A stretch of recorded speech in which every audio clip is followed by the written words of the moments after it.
Good morning. I'm Pamela Freyd. I'm the Executive Director.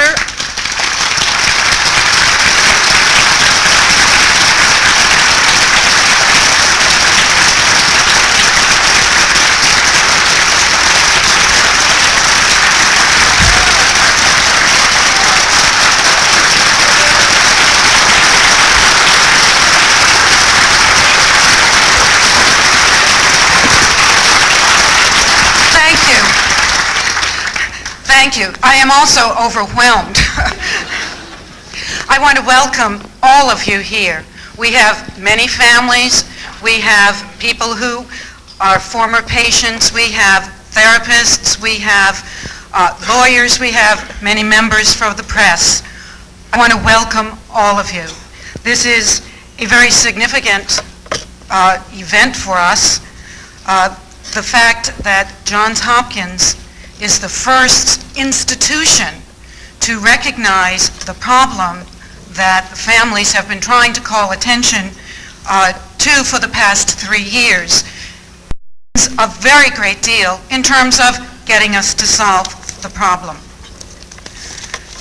Whatever its origins and whatever its forms, false memory syndrome is a human problem and it has human solutions.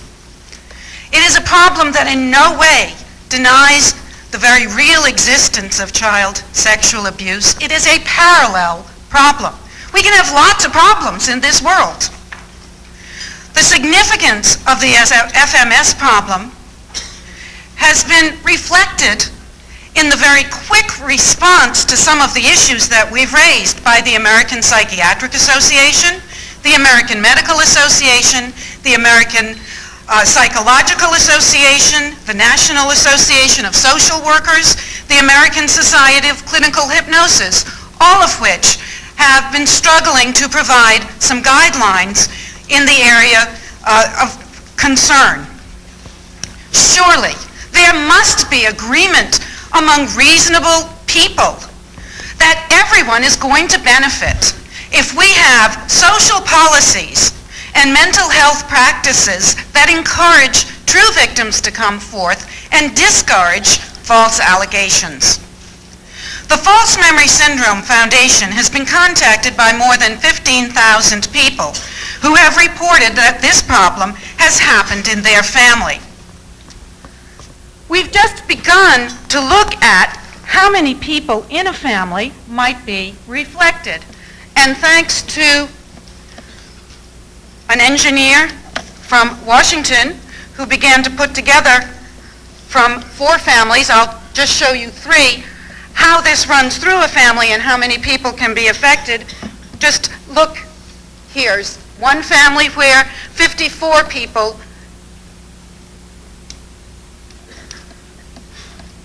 there we go, 54 people in that family were affected. Another family where there were 70 people who were affected because you have not just the person making the accusation and the people accused, but you have their spouses and their children and their brothers, their cousins, grandparents, grandchildren, the brothers and sisters of the people accused. Another family where there were 90 people who were affected by this kind of accusation in a family, thrown out, and nobody ever consulted to try to get to some kind of understanding. We can look at those families and we can see the kinds of disruptions that happen. Some relationships, there's alienation. Some members of the family, there's total disruption to their lives. Their jobs are in question. The way they go about their lives is torn apart, particularly the brothers and sisters of the people who are accused. Distancing. Just many people don't know how to handle this, and so they avoid it and they just distance themselves from other people.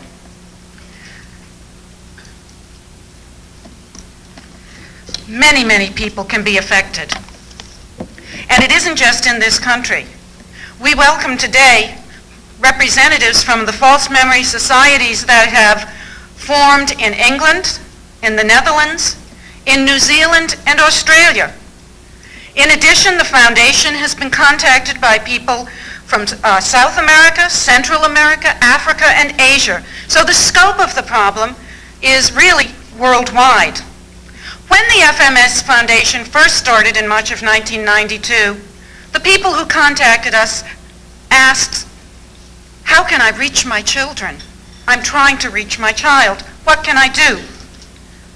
In the past year, we have seen a profound change as hundreds of families are beginning to approach the process of reconciliation. Hundreds of formerly alienated people have resumed contact with their families, and people are struggling.